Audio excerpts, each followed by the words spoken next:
তাদের যদি একটু জ্ঞান বুঝ থাকতো।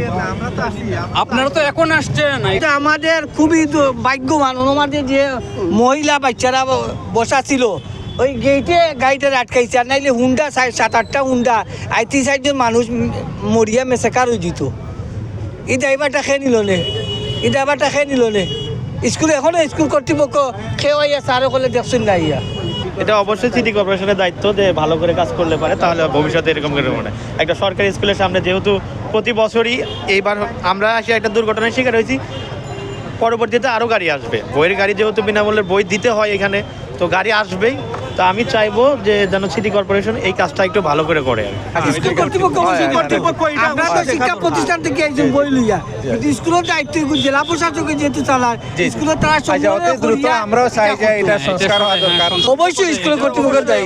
স্কুলে দেখে না কিভাবে 10টা 7টা টার ঢুকে, স্কুলে দেখে না, স্কুলে দেখে না সামনের গেট। এখানে স্কুল কর্তৃপক্ষ আসা যাওয়া, স্টুডেন্টরা আসে, টিচাররা আসে, গার্জেনরা আসে, এটা তাদেরই মানে তাদের দায়িত্ব এটা ঠিক করানো। এই ট্রাকটা তারা ঢুকাইছে এখানে, ঢুকানোর পরে এই যে স্ল্যাব ভাঙ্গে আপনারা দেখতেছেন মানে নিচে ঢুকা, এখানে অনেক মানুষ ছিল, প্রায় 100 জন মানুষ ছিল, গাড়ি ছিল, আল্লাহ রক্ষা করছে। মানে ট্রাকটা ওইদিকে উল্টিছে, যদি সামনের জায়গায় ঢুকতো তাহলে অনেক মানুষ আজকে মারা যাইতো এখানে। তো আজকে কয়েক মাস যাবত এই যে রাস্তা, এখানে স্টুডেন্টরা আসা যাওয়া করে। পরশুদিন একটা মহিলার পা এখানে ঢুকছে, আমরা টাইনে বাইর করছি, কিন্তু স্কুল কর্তৃপক্ষের কোনো ইয়ে নাই, এটা নিয়ে কোনো মাথা ব্যথা নাই, ওনারা কোনো ইয়ে করতেছে না, এটার কোনো সমাধান করতেছে না।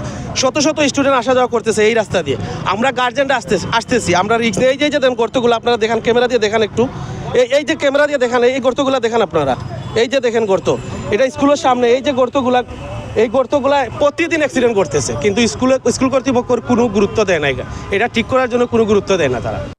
এখানে বই নিয়ে আসছি, সরকারি বই, বিনামূল্যের বই বিতরণ করার জন্য বই নিয়ে আসছি। আমি প্রথমে নাইট গার্ড খুঁজছি, নাইট গার্ড আমি পাই নাই। তারপরে একজন ভদ্রলোক আমারে বলছে যে গাড়িটা ঢুকাইয়া দেন। তো এই সাইডে স্ল্যাবটা পাতলা ছিল, ওইটা ড্রাইভারকে খেয়াল করে নাই আর কি।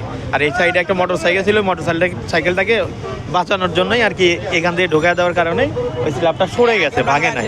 আগের ভাঙাও ছিল আর কি, আর স্ল্যাবটা ভাঙে নাই, সরে গেছে। সরে যাওয়ার পরেই আপনার মনে করেন যে গাড়িটা নিচে পড়ে গেছে।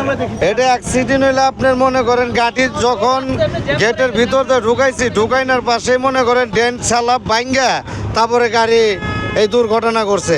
এটা সারা বছর আমরা দেখি এইটা লেফট দিয়েছি রাস্তাটা, এগুলো আরসিসি ডালাই দিলে কি হয় 5 টনি 7 টনি টাক ঢুকের মাল লইয়া, এবার 10তলা ভবন কাজ চলে, এখানে আমাদের মাটি ঢুকের, বালু ঢুকের, ইট ঢুকের, এটা তার দায়িত্ব না? আমাদের তো ছেলেমেয়ে, আমার তো অভিভাবক, আমাদের তো কিছু করার নাই। আমরা কিতা করবো? আমরা তো রাজনীতি ক্ষমতা থাকলে তো আমরা কিছু করতে পারতাম না। কিতা করছি বুঝছেন, আমরা কিছু করা যেত না। স্কুলে কোনো দায়িত্ব, রাস্তা বন্ধ করে ফেলে গাড়ি দিয়ে